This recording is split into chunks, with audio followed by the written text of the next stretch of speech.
Hey guys, Caleb here. I just wanted to start this episode off with a quick apology. I know we've been behind on releasing episodes. It doesn't happen very often. In fact, it's only, as I can recall, happened one time since we started this podcast in 2023 that we had to scrap an episode after we recorded it.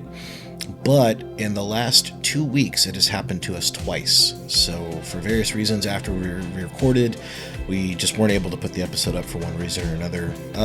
I just want to let you know we are working on getting caught up. We're going to have some makeup episodes coming soon. We have a bunch of really cool and exciting guests coming up for June. And I frankly think that we've recently recorded some of our best work yet. So thanks for sticking with us, and we'll see you next week.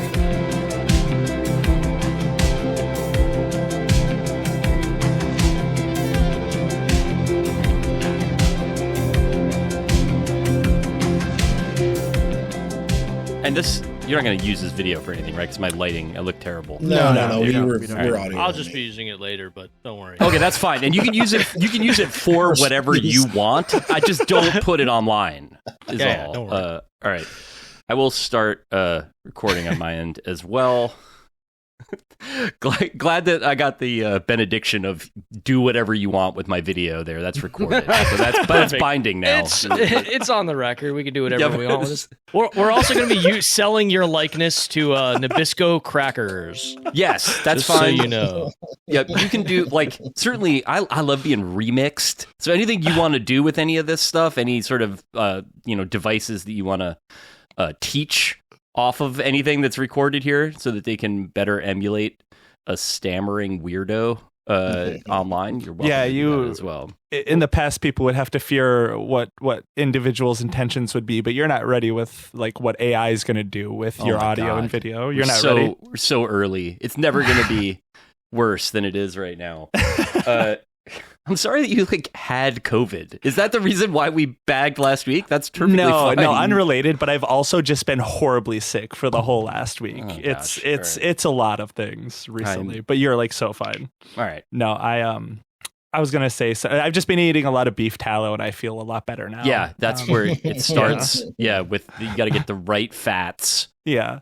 I do think that French fries cooked in beef tallow being the official food of this political moment is exactly right. It's so good that it almost makes me a little bit angry. It's astonishing. I feel like I've said this at least 3 times on this podcast alone, and 5 on every other podcast I've been on recently. But French fries being the figurehead of Make America Healthy Again is that's burger. People don't understand that burgers are not the most unhealthy thing. They're unhealthy, I guess, objectively compared to other things, but French fries are the more unhealthy than the burger. They're adding nothing but occluding fats. Have you guys ever seen the meme that's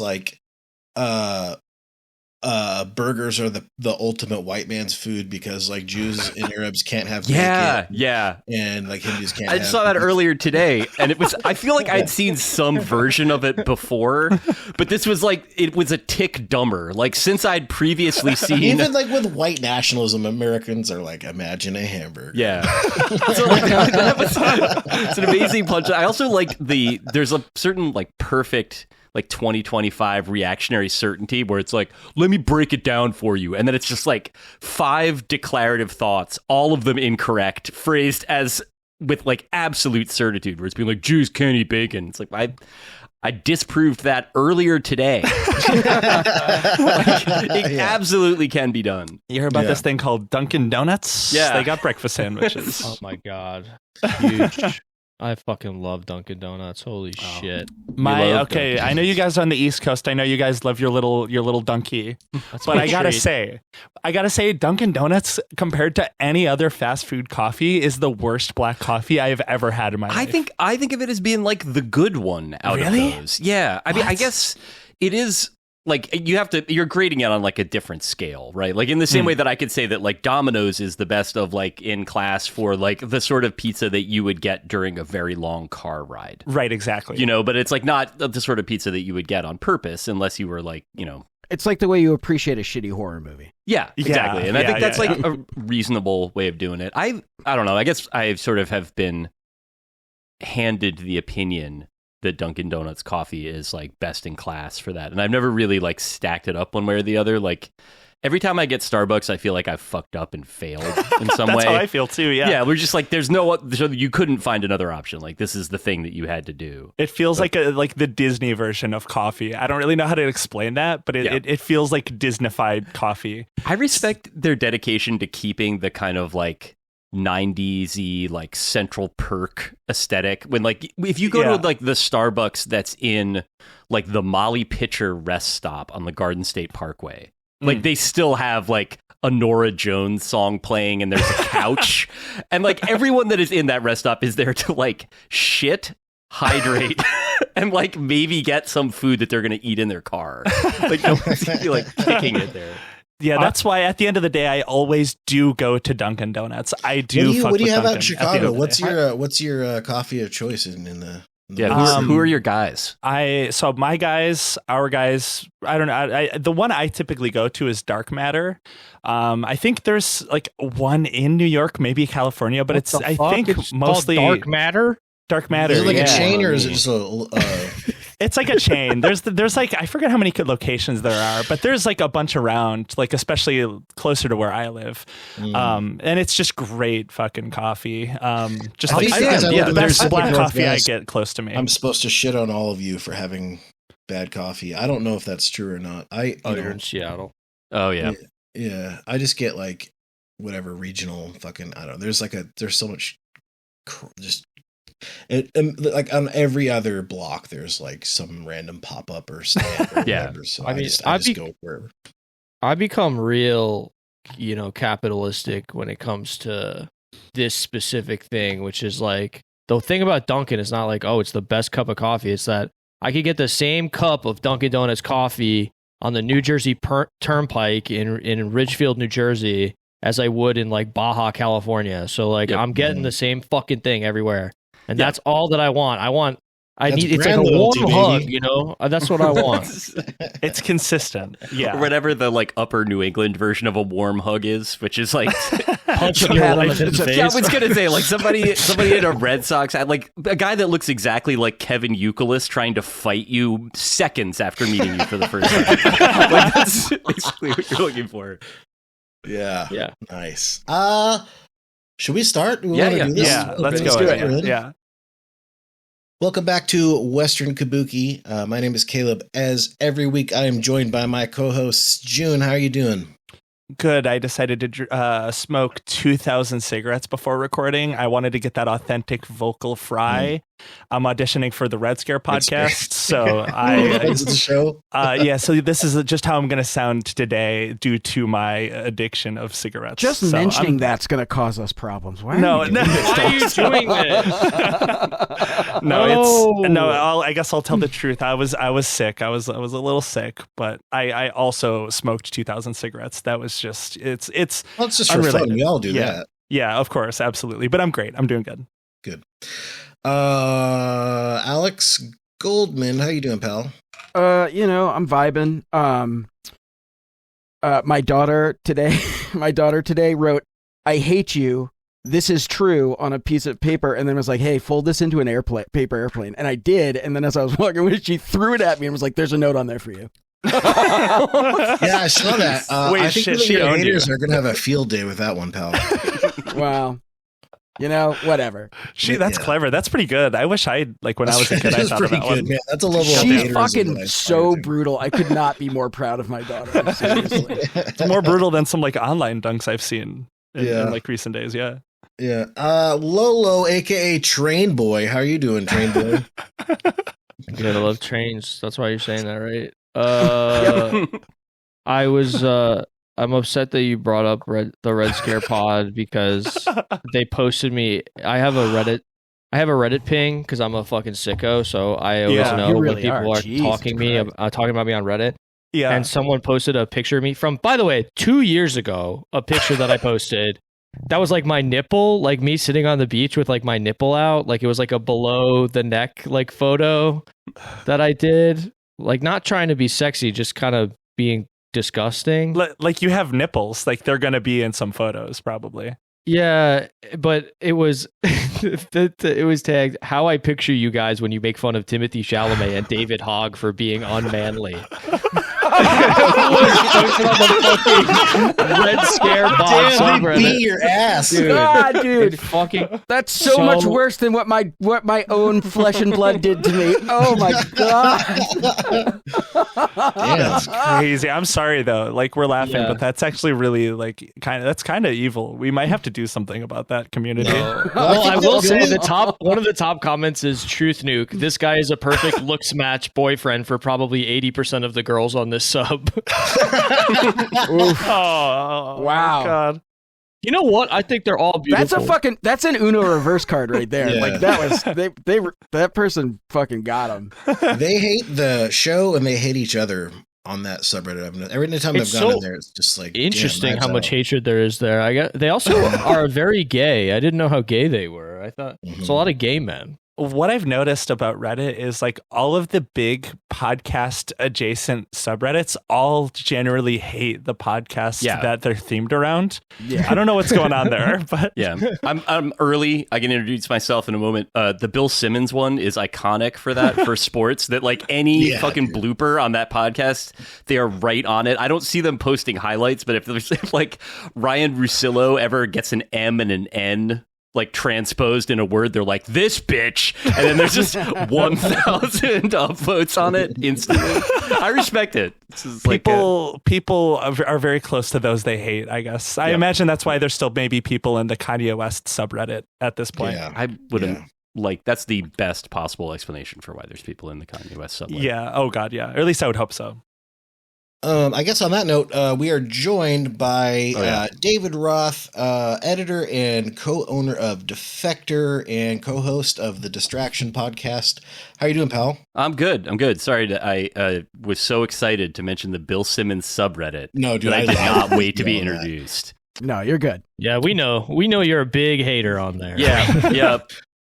Yeah, don't find David's snark account. Yeah, I did give some. Yeah, that generally before I appear on a podcast, I'll send a couple of little, just it's a brief contract with some addenda and some writers, and there's some stuff in there that you're not supposed to bring up. And yeah, if there's anything, I can't be held accountable for anything I say about Bill Simmons, because I did put in a DM that if you bring up Bill Simmons, I'll get upset. Yeah, I already signed the contract for all of us. Thank you we for that. Yeah, we're gonna have to tread I very wish you lightly. told us a little earlier, June, but we'll go with it. We'll work it out. Don't worry. We'll figure this out. We'll negotiate terms and everything. It's gonna be fine. David, this is a little weird because like I have been like a pretty religious reader of Defector, and even back to the Deadspin days of yours, and we've never actually. We just recently became mutuals. It's kind of weird to have you on. I've read so much of what you've written, but I just wanted to say it's an honor. I've just really big fan. And also you had Ed Zitron on, my co-host from my other show, on a little while ago, and that was a great episode.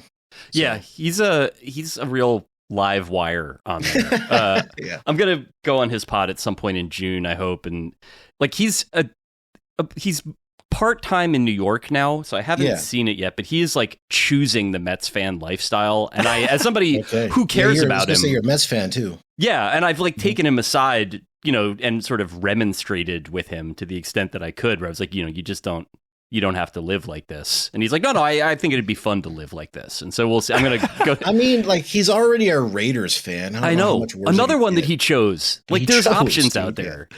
So on our show, 60-Minute Drill, we do kind of a weekly, I guess, yap sesh about the games and stuff too, but a little more of a cultural analysis. And like, so it's with, I'm not sure if you're familiar, but with Arif Hassan. Yeah, Arif's been on The Distraction too. He's a genius. Oh, nice. I missed that one. Yeah, one of my favorites. So it's like a mama bear, papa bear, baby bear situation of A, football knowledge, and B, football enthusiasm, where it's like Arif is a wizard and he knows everything and he doesn't have to look up anything. He just is there.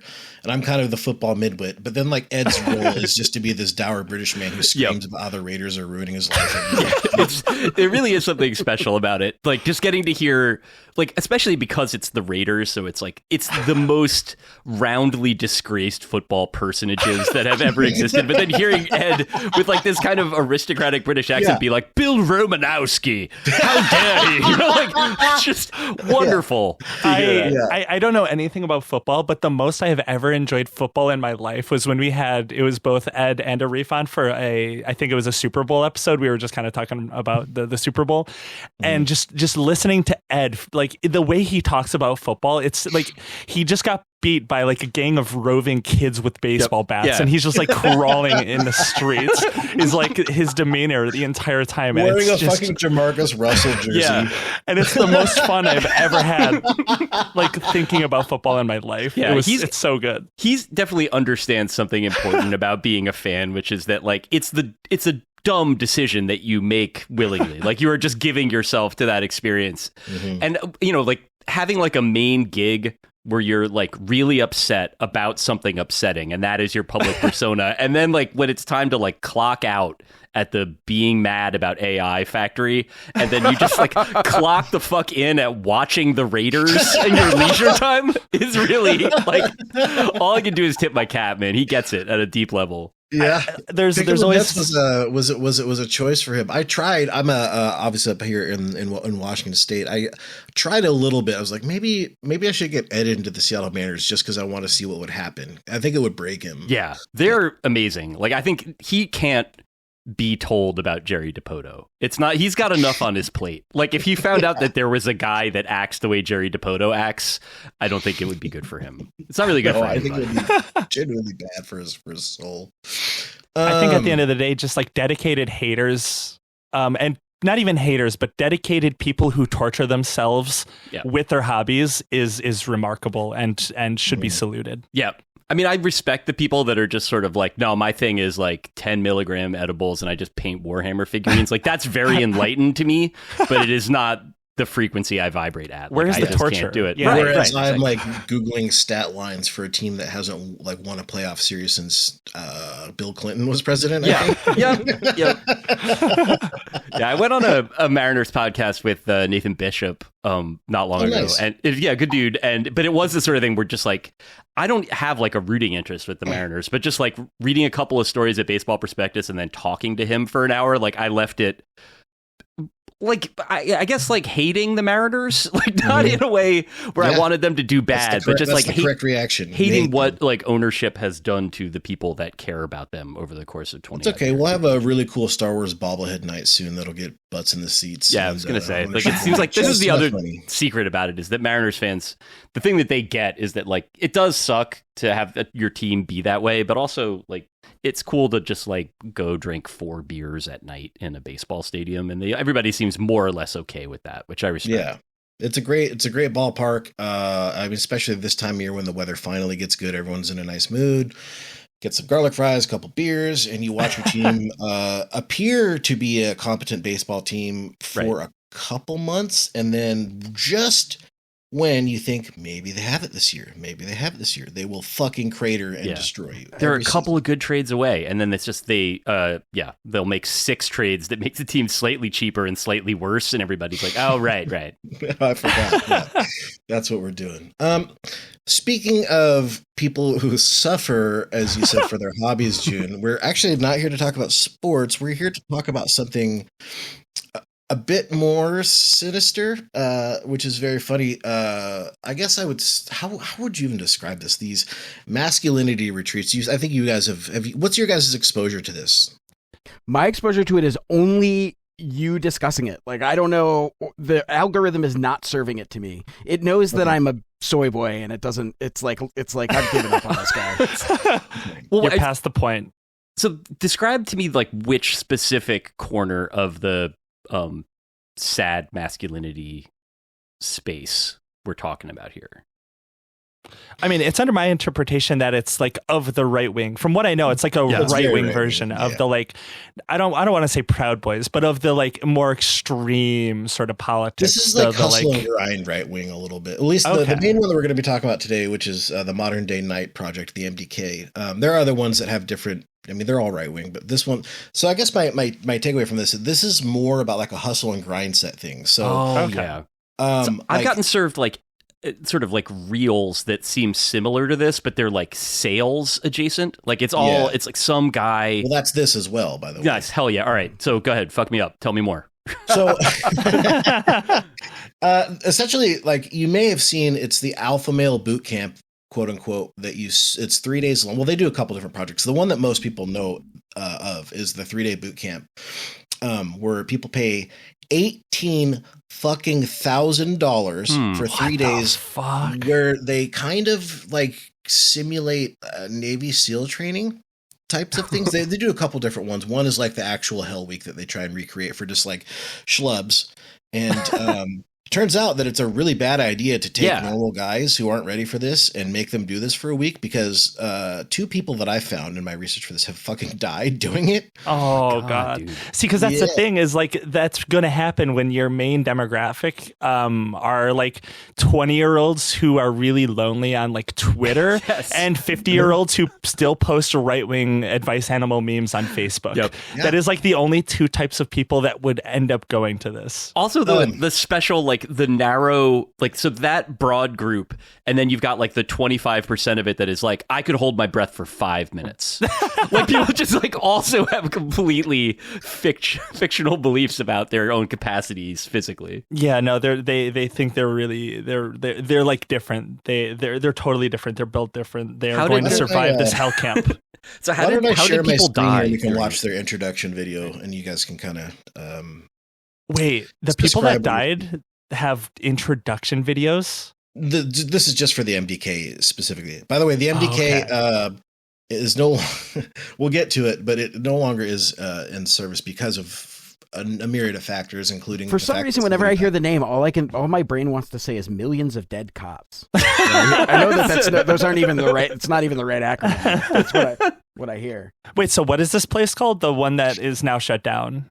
This is called the MDK project, the Modern Day Knights. The Modern Day Knights. Yeah. Okay. As you'll see it in big red letters, it is closed because not only did somebody die, but their clips went viral, and like a lot. It was like they went viral, and then like a lot of people in queer spaces were just like calling them gay, and it made them sad doing it. But it was very funny. We'll get to all that in a second, but let's just start with their introduction video. It sounds like there's like that sort of like lionizing of like the Roman era as well, like that sort of guy that's like, I have the marble statues much. Yeah, should we wait for Lolo to come back in, by the way? He must have some. Yeah, we lost him. He had a train to catch. Get his ass. God damn. It rocks that this is like a way to unlock the alpha within. And yet, when they were called the Modern Gay Knights by people online, they were like, "We are ceasing operations at this time. Unfortunately, we can no longer continue being knights." They got called gay, and it made them so mad that they stopped. Yep. They have they switched it up. They're still doing stuff. We'll get into all that. But they're alphas, but online bullying is absolutely going to hurt their feelings. Yeah, I'm going to put this at a little faster because we don't need to. Okay. Yeah. Gentlemen, welcome to the project. The project is a 75-hour experience for men just like you. You're saying is ice baths and men being sprayed. You're not performing at your highest level. You know you've got great. A wall of hatchets for some reason. The project is not an experience. It's also a process. It's like administering chemotherapy to a cancerous area of the body.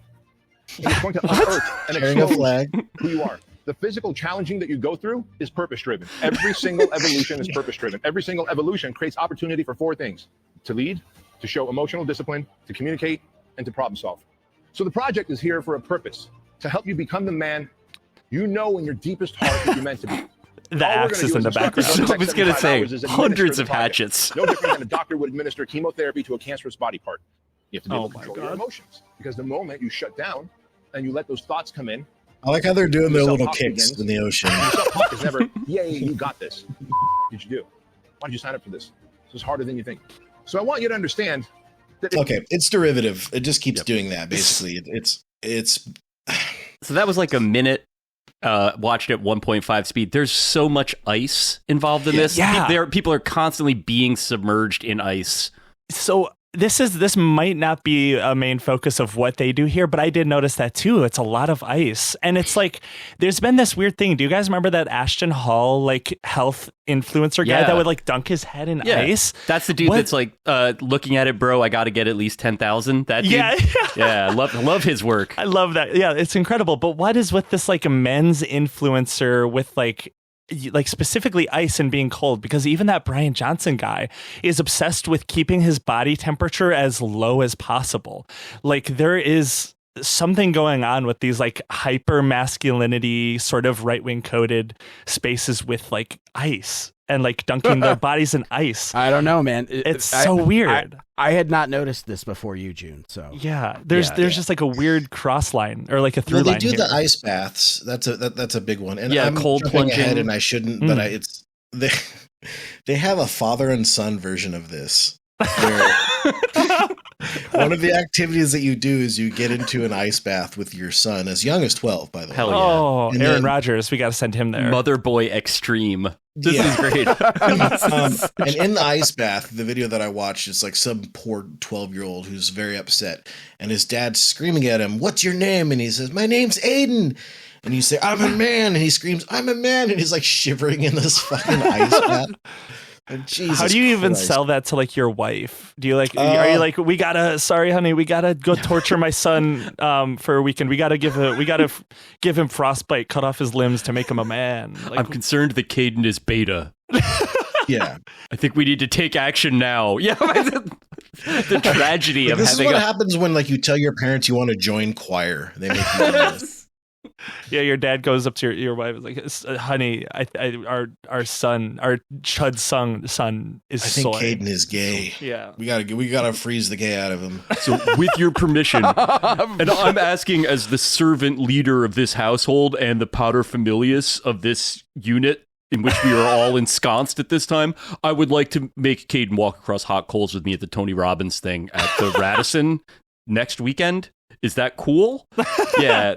It's funny that you use the word servant there, David, because it's called the Squire Project instead of the Squire Project. And on the website it says, "Turn your son into a savage and a servant." Is one of the words that they use. Conservatives love to look at their sons, and like these traditional like family units love to like view their children as like property. Like that is just another instance of these like right-wing cultures viewing their children as like property. It's crazy. I love the way in which like sort of like servant, kingdom, you see get used sort of like these words that like have escaped from megachurch usage and become completely decoupled from whatever like the degraded use of that was in those contexts. It's now just like completely freeform, whatever you want it to be.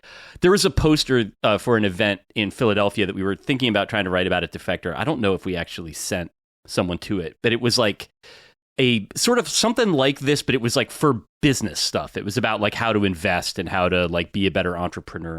A bunch of Eagles were speaking at it. Auntie Anne, the founder of Auntie Anne's Pretzels, was also speaking at it. But the phrase at the end of it was like unlocking servant something for kingdom gains.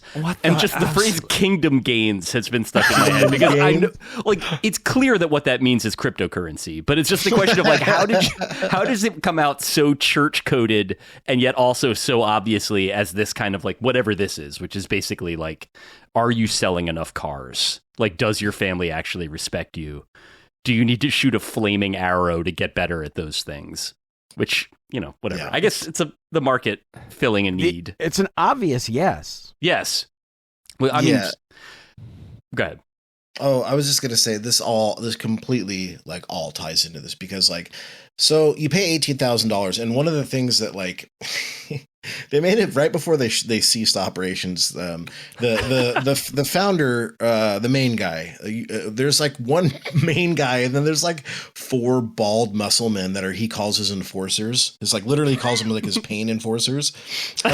His name is Bedros Quillian. Wait, what? Never say again? His name is Bedros Quillian?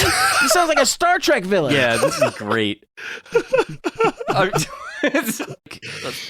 homunculi that do his bidding? Like He does like, literal homunculi. Cool. Big muscle men that he calls like on the website. I could even pull it up, but it's like there's the number 2 guy who's like the buffest of the bald muscle men.